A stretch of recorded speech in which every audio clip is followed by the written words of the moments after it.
പാർട്ടിയിൽ നിന്നും പുകച്ചു ചാടിക്കാൻ ശ്രമം നടത്തുന്നതാണ്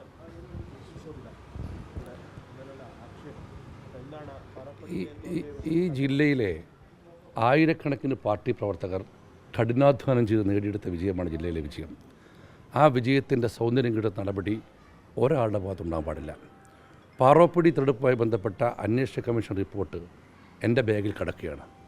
ഞാനിതുവരെ പുറത്തുവിട്ടിട്ടില്ല. അത് അന്വേഷിച്ച രണ്ടാളുകൾക്കും എനിക്കുമല്ലാതെ റിപ്പോർട്ട് എന്താണെന്ന് അറിയില്ല. അതെന്താണെന്നറിയാതെ ഇത്തരം പ്രതികരണം ഒരിക്കലും പാടില്ലാത്തതാണ്. അതുമായി ബന്ധപ്പെട്ട് പത്രങ്ങളിൽ വരുന്ന വാർത്തകളായാലും ഫേസ്ബുക്ക് പോസ്റ്റായാലും തെറ്റായ നടപടിയാണ്. KC ശോഭിത ഒരു ഉത്തരവാദിത്തപ്പെട്ട പാർട്ടി പ്രവർത്തകയാണ്, പ്രതിപക്ഷ നേതാവായിരുന്ന നഗരസഭയിൽ. ഈ കാര്യത്തിൽ അവരുടെ ഫേസ്ബുക്ക് പോസ്റ്റ് നടപടി പൂർണ്ണമായും തെറ്റാണ്. ഞാൻ അവരുടെ വിസ്തീർണം ചോദിക്കുന്നുണ്ട്. അതവർ തിരുത്തുമെന്നാണ് എൻ്റെ പ്രതീക്ഷ. ഇല്ലെങ്കിൽ പാർട്ടി നേതൃത്വം ആലോചിച്ച് ആരും നടപടി സ്വീകരിക്കും. പക്ഷേ അവർ തിരുത്തുമെന്ന് തന്നെയാണ് എൻ്റെ പ്രതീക്ഷ.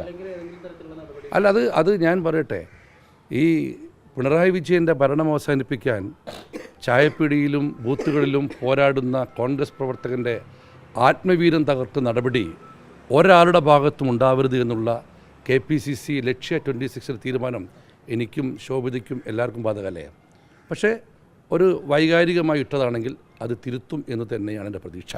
പാറോപ്പടിയിലെ പരാജയം, അതിലേതെങ്കിലും തരത്തിൽ ഈ പറഞ്ഞ വ്യക്തിക്കോ അല്ലെങ്കിൽ അവരുടെ പിതാവിനോ ഞാൻ പറയട്ടെ, എൻ്റെ കയ്യിൽ കിടക്കുന്ന റിപ്പോർട്ട്, ഞാൻ പുറത്തുവിടാത്ത റിപ്പോർട്ട്, അതേക്കുറിച്ച് ഞാൻ തന്നെ ചർച്ച എടുത്തിട്ടില്ല. പിന്നെ ഇങ്ങനെ വളരെ ചർച്ച എടുക്കുക, അത് എന്തായാലും 1-2 ദിവസം കൊടുക്കില്ല. അതിൻ്റെ റിപ്പോർട്ട് ഞാൻ മാധ്യമങ്ങൾ തന്നിരിക്കും. അതുമായി ബന്ധപ്പെട്ട നടപടി.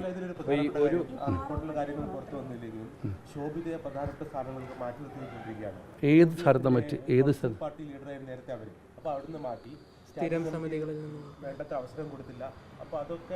ഞാൻ ചോദിക്കട്ടെ, ഒരാൾ തന്നെയാണോ സ്ഥിരമായിട്ട് നേതാവുക? ഞാൻ DCC പ്രസിഡന്റ് അല്ലേ? ഞാൻ മാറി പുതിയ ആൾ വരണ്ടേ? പുതിയ ആൾ വന്നാൽ പ്രതിഷേധിക്കലാണോ ഞാൻ ചെയ്യേണ്ട പണി? അല്ലല്ലോ. പാർലമെൻ്ററി പാർട്ടി ലീഡർ ആരാ? ഞങ്ങളെ ഈ ജില്ലയിലെ തന്നെ ഏറ്റവും തലമുറന്ന നേതാവ്, നിരവധി തവണ കൗൺസിലറായി, എല്ലാ കൗൺസിലർമാർക്കും സത്യപ്രതിജ്ഞ മാർക്കൽ ശശിയാണ്. അദ്ദേഹത്തെ തിരഞ്ഞെടുത്തത് ഏകകണ്ഠമായിട്ടാണ്, ഒരു ഭിന്നാഭിപ്രായമില്ല. പിന്നെ സ്റ്റാൻഡിംഗ് കമ്മിറ്റി പാർട്ടിയുടെ കയ്യിൽ നിൽക്കുന്ന കാര്യമാണോ? ഞങ്ങൾ തീരുമാനിച്ച SK ബൂക്കറയാണ്. നിങ്ങളോട് പറഞ്ഞില്ലേ, ഞങ്ങൾ കിട്ടിയോ? സാധിച്ചില്ലല്ലോ. അതവിടുത്തെ വോട്ടിൻ്റെ ടാക്ടിക്സ് അനുസരിച്ചാണ്. അതിലൊന്നും നമുക്കൊന്നും ചെയ്യാൻ സാധിക്കില്ലല്ലോ. പിന്നെ ശോഭിതയുടെ കഴിവുകൾ പാർട്ടി ഉപയോഗപ്പെടുത്തുക തന്നെ ചെയ്യും. പക്ഷേ അതിനുള്ള അവസരം നഷ്ടപ്പെടാതെ നോക്കേണ്ടത് ശോഭിത കൂടിയാണ്. വാർഡ് കമ്മിറ്റിക്ക് എന്തെങ്കിലും തരത്തിൽ വീഴ്ച സംഭവിച്ചതായിട്ടാണോ ഇപ്പോഴത്തെ പ്രാഥമികമായിട്ടുള്ളൊരു വിലയിൽ? ഞാൻ പുറത്ത് വിട്ടോളാം. അതേക്കുറിച്ച് ഞാൻ പറയട്ടെ, അത് എൻ്റെ ബാഗിൽ കിടക്കുന്ന സാധനം പുറത്തു വിട്ടിട്ടില്ല. പിന്നെ ഇങ്ങനെ ഒരു വൈകിപ്പിക്കുന്നു? അല്ല, അത് ഞങ്ങളെ പാർട്ടിയിൽ പ്രൊസീജിയറൊക്കില്ലേ. പാർട്ടിയിലെ ഉന്നത നേതാക്കൾ പല സ്ഥലത്തില്ല. പല നേതാക്കളും വന്നതിന് ശേഷം ഇന്നോ നാളെയോ അത് പുറത്തു വിടും. എനിക്ക് റിപ്പോർട്ട് കിട്ടിക്കഴിഞ്ഞു. ഒരു റിപ്പോർട്ട് കിട്ടിക്കഴിഞ്ഞാൽ അത് പഠിക്കാതെ നടക്കാൻ പാടുണ്ടോ? വീഴ്ച പറ്റാൻ പാടല്ലോ.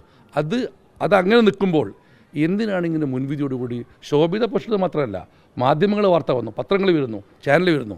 അതിൻ്റെയൊക്കെ പിന്നെ ആരായാലും അത് നല്ല നടപടിയല്ല. അത്തരക്കാരെ പാർട്ടി പ്രവർത്തകർ കുറ്റപ്പെടുത്തുകയും ഒറ്റപ്പെടുത്തുകയും ചെയ്യും. അത് ഞാനായാലും അന്വേഷിച്ചിട്ടുണ്ട്. ഞങ്ങൾക്ക് അത് പാറോപ്പടിയിൽ മാത്രമല്ല, പാളയത്തെക്കുറിച്ച് ദിനേശ് പിള്ളി അന്വേഷിക്കുന്നുണ്ട്. ഇവിടെ നമ്മുടെ ഇവിടുത്തെ CMP മത്സരിച്ച ചാലപ്പുറം സീറ്റിനെക്കുറിച്ച് അബ്ദുറഹ്മാൻ അടക്കം അന്വേഷിക്കുന്നുണ്ട്. കാരശ്ശേരിയിലെ ഈ മുക്കത്തെ തോൽവിയെക്കുറിച്ച് അബീബ് തബി അന്വേഷിക്കുന്നുണ്ട്. പക്ഷേ നിങ്ങൾ പാറോപ്പടി അന്വേഷിച്ചിട്ടുള്ളൂ. ഈ ജില്ലയിൽ 7, അതായത് UDFന് ജയിക്കാൻ സാധിക്കുന്ന, കോൺഗ്രസ് ജയിക്കാൻ സാധിക്കുന്ന വാർഡുകളിലും പഞ്ചായത്തുകളിലും തദ്ദേശ ഭവനങ്ങളിലും ഉണ്ടായ പരാജയത്തെക്കുറിച്ച് മുഴുവൻ അന്വേഷിക്കുന്നുണ്ട്. 7 അന്വേഷണം ഞാൻ പ്രഖ്യാപിച്ചിട്ടുണ്ട്. 7 അന്വേഷണ റിപ്പോർട്ടും പുറത്തു വിടുന്നുണ്ട്. പക്ഷെ നിങ്ങൾക്ക് പാറോപ്പടി മാത്രം മതി. പക്ഷെ പാറോപ്പടി ഗൗരവത്തിലെടുക്കാൻ കാരണം അവിടെ പരാജയപ്പെട്ടത് KPCC ജനറൽ സെക്രട്ടറിയാണ്, ഞങ്ങളുടെ മേയർ സ്ഥാനാർത്ഥിയാണ്. KPCC ജനറൽ സെക്രട്ടറിയും മേയർ സ്ഥാനാർത്ഥിയുടെ പരാജയത്തെക്കുറിച്ച് കയ്യും കെട്ടി നോക്കി നിൽക്കാൻ പാർട്ടിക്ക് സാധിക്കുമോ? ആ നടപടി നമ്മളെ ആരെ കുറ്റപ്പെടുത്തിയൊന്നും ഞാനിപ്പോൾ പറയുന്നില്ല. ഏതായാലും മുൻവിധിയുടെ അടിസ്ഥാനത്തിൽ സമൂഹ മാധ്യമത്തിലൂടെയോ അല്ലെങ്കിൽ പ്രിൻ്റ് മീഡിയയുടെയോ വിഷ്വൽ മീഡിയയുടെ പ്രതികരിക്കുന്ന നടപടി നല്ല ഒരു പാർട്ടി പ്രവർത്തനം എനിക്ക് തോന്നുന്നില്ല. കാരണം ശോഭിത ഞാൻ തമ്മിൽ നല്ല റിലേഷനാണ്. കാരണം ശോഭിത കോർപ്പറേഷൻ്റെ പ്രതിപക്ഷ നേതാവ്, ഞാൻ DC പ്രസിഡന്റ്, നിങ്ങളെല്ലാം കണ്ടല്ലേ.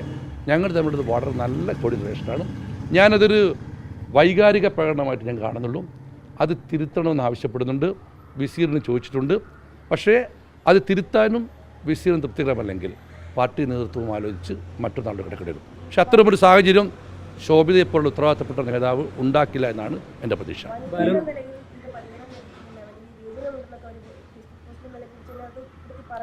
അത് പറഞ്ഞിട്ടുണ്ടെങ്കിലും അതില്ല എന്നുള്ളവർക്ക് അറിയാമല്ലോ. കാരണം കഴിഞ്ഞ കൗൺസിലിൽ KPCC സെക്രട്ടറിയായ ഉഷാദേവി ടീച്ചർ ഉണ്ടായിരുന്നു. പക്ഷേ പാർട്ടി തീരുമാനിച്ചതാരെയാണ് നേതാവായിട്ട്? ശോഭിതയാണ്. മാത്രമല്ല ശോഭിത ഞങ്ങൾ എല്ലാ പാർട്ടി വീണ്ടത്. ഞാൻ പറഞ്ഞ നല്ല കഴിവുള്ള കുട്ടിയാണ്. മാത്രവുമല്ല നല്ല ഒരു പ്രോമിസിങ് ക്യാരക്ടർ തന്നെ, സംശയമില്ല. പക്ഷേ എത്ര വലിയ പ്രോമിസിങ് ക്യാരക്ടറായാലും പ്രവീൺ കുമാറായാലും ശോഭിതയായാലും ഞാൻ എടുത്തു പറയുന്നു, പിണറായി വിജയൻ്റെ ദുർഭരണം അവസാനിപ്പിക്കാൻ ചായപ്പീടികയിലും ബൂത്തുകളിലും ഗ്രാമങ്ങളിലും തെരുവുകളിലും പോരാടുന്ന കോൺഗ്രസ് പ്രവർത്തകൻ്റെ ആത്മവീര്യം തകർക്കുന്ന നടപടി ആരെടുത്താലും തെറ്റാണ്. അതിനെ ഗൗരവമായി നേരിടണമെന്ന KPCC ക്യാമ്പിൻ്റെ തീരുമാനം KC ശോഭിതയ്ക്കും പ്രവീൺ കുമാറിനും ജില്ലയിലെ എല്ലാ നേതാക്കൾക്കും ബാധകമാണ്. അതുപോലെ തന്നെ ഒരു കാര്യം കൂടി, അതായത് ഈ സ്ഥാനാർത്ഥിയുടെ കൂടി ഒരു പരാജയമാണല്ലോ. കാരണം കഴിഞ്ഞ തവണ UDF ജയിച്ച ഒരു വാർഡാണ്. അവിടെ സ്ഥാനാർത്ഥിക്ക് വോട്ട് സമാഹരിക്കാൻ വേണ്ടി കഴിയുന്നില്ല എന്ന് പറഞ്ഞാൽ അവർക്ക് കൂടി വ്യക്തിപരമായി പിന്തുണയില്ല എന്ന് വേണ്ടേ നമ്മൾ മനസ്സിലാക്കാം. അതുമായി ബന്ധപ്പെട്ട റിപ്പോർട്ട് ഞാൻ പുറത്തുവിടാം. അതിലൂടെ പറയാൻ കാര്യങ്ങൾ കുറച്ചൊക്കെ എല്ലാ അന്വേഷണമുണ്ടല്ലോ, അത് ഞാൻ പറയാം. ഈ പാളയത്തെയും ചാലപ്പുറത്തെ ഉൾപ്പെടെയുള്ള തോൽവികളും പാളയത്തെക്കുറിച്ച് അന്വേഷിക്കുന്നത് ദിനേശ് പെരുമണ്ണിയാണ്. ചാലപ്പുറത്തെക്കുറിച്ച് അന്വേഷിക്കുന്നത് അബ്ദുറഹ്മാൻ ഡക്കുനിയാണ്. മുക്കത്തെയും കാരശ്ശേരിയും നിങ്ങൾക്ക് ഇവിടുത്തെ വാർഡിലുള്ളൂ. ഞങ്ങൾ ഉറപ്പായി ജയിക്കേണ്ട പഞ്ചായത്താണ് കാരശ്ശേരി പഞ്ചായത്ത്. പരാജയപ്പെട്ടു. KPC മെമ്പർ അബീബ് തമ്പി അന്വേഷിക്കുന്നു. മുക്കത്തുണ്ടായ വീഴ്ച അബീബ് തമ്പി അന്വേഷിക്കുന്നു. എല്ലാം അന്വേഷിക്കുന്നുണ്ട്, എല്ലാവരും കൊടുക്കുന്നുണ്ട്. ഇത് മാത്രമല്ല, നിങ്ങൾ ശ്രദ്ധിച്ചാൽ അറിയില്ല, കോഴിക്കോട് ജില്ലയിലെ പരാജയങ്ങൾ മാത്രമല്ല എവിടെ സംഘടന വീഴ്ചയുണ്ടായാലും നടപടിയെടുക്കുന്ന രീതിയാണ് ജില്ലയിലെ കോൺഗ്രസ്. ഒരു കാര്യം പറഞ്ഞാൽ ഇതിനകത്തൊരു ക്ലാരിറ്റി വരും. അതായത് ഈ റിപ്പോർട്ടിനകത്ത് പ്രാഥമികമായി ആർക്കാണ് വീഴ്ച സംഭവിച്ചതെന്ന് പറഞ്ഞു കഴിഞ്ഞാൽ ഈ ഒരു ക്ലാരിറ്റി ഇല്ലാത്ത പ്രശ്നം അവിടെ തീരുന്ന അല്ല. ഈ ഒരു ക്ലാരിറ്റി കുറവൊന്നും വേണ്ട. ജില്ലയിലെ റിപ്പോർട്ട് ലഭിച്ചാൽ അത് പഠിക്കുകയും നേതാക്കളുമായി ചർച്ച ചെയ്യുകയും പുറത്തുവിടുന്ന രീതി സംഘടനാപരമായി ശരിയല്ല. എന്തിന് അവിടെ വലിയൊരു കോൺഗ്രസ് ഓഫീസ് തുറന്നിട്ടിരിക്കുന്നില്ലേ? ഏതൊരാൾക്കും വന്ന് പരാതി തരാൻ 24 മണിക്കൂറും തുറന്നിട്ട് ഓഫീസില്ലേ? അവിടെ ആർക്കും വരാമല്ലോ. ശോഭിതയുടെ വരാറില്ലേ? ഞാൻ പറഞ്ഞു, ഇത് ശോഭിതയുടെ കേസ് മാത്രം ഞാൻ പറഞ്ഞത്. ഇനി ജില്ലയിലെ ഏത് നേതാവ് തന്നാലും അത് ഗൗരവത്തോടെ തന്നെയാണ് പാർട്ടി കാണാം. ഒരു സംശയം നിങ്ങൾക്ക് വേണ്ട. ഇത്തരം സമൂഹ മാധ്യമത്തിലെ കുറിപ്പുകളും പത്രങ്ങൾ കൊടുക്കുന്ന വാർത്തകളും വിഷ്വൽ മെടുക്കുന്ന ഇൻ്റർവ്യൂവിലും നേതാക്കൾ ജാഗ്രത കാണിക്കണം. ജാഗ്രത കാണിച്ചില്ലെങ്കിൽ ഗൗരവത്തോടെ ഇത് കാണുവാനാണ് പാർട്ടിയുടെ നിർദ്ദേശം. ആ നിർദ്ദേശം പാലിക്കാൻ പ്രതിജ്ഞാബദ്ധനാണ് DCC പ്രസിഡന്റ്. ലക്ഷ്യം കാണുമെന്നോ? ലക്ഷ്യത്തിനപ്പുറം എത്തും.